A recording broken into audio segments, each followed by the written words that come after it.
I've had my share of, handling dead people, and that was tough.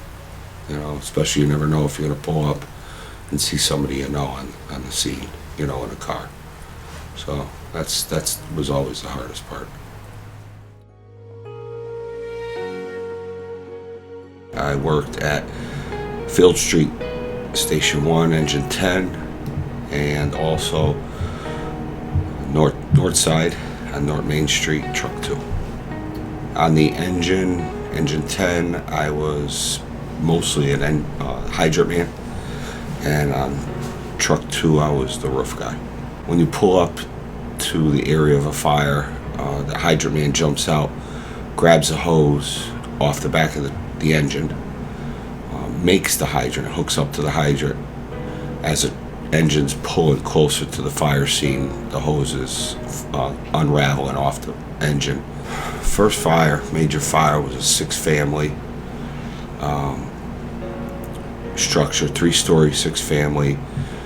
Somebody was fixing an engine to a motorcycle on the back porch on the first floor, and spilled gas, caught on fire.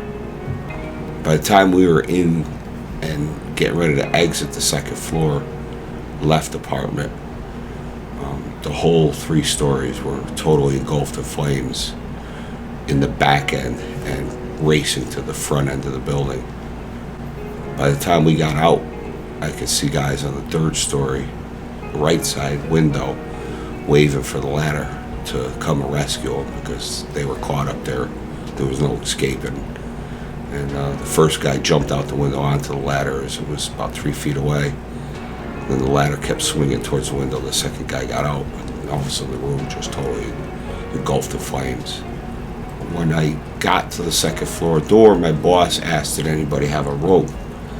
And I happened to have a string in my pocket, and what we used that for was we tied off to the door handle so that the 3 of us could go in and do a search and rescue. You're basically on your belly, feeling the wall. The first guy's feeling the wall around the room.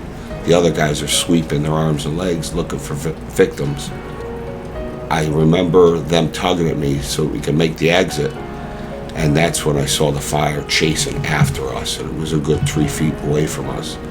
The room was just totally going in flames and coming at us. And I remember just following that rope out because there was no more feeling the wall. They were running out of air. We had to get out of there quick. I'd say that was my worst fire, right on, first month in. But I know afterwards, when you sit and think about it, it was harrowing. I remember coming home, and Tommy was little, my son, and I remember getting in the door and just kneeling down and hugging him. I was glad to be home.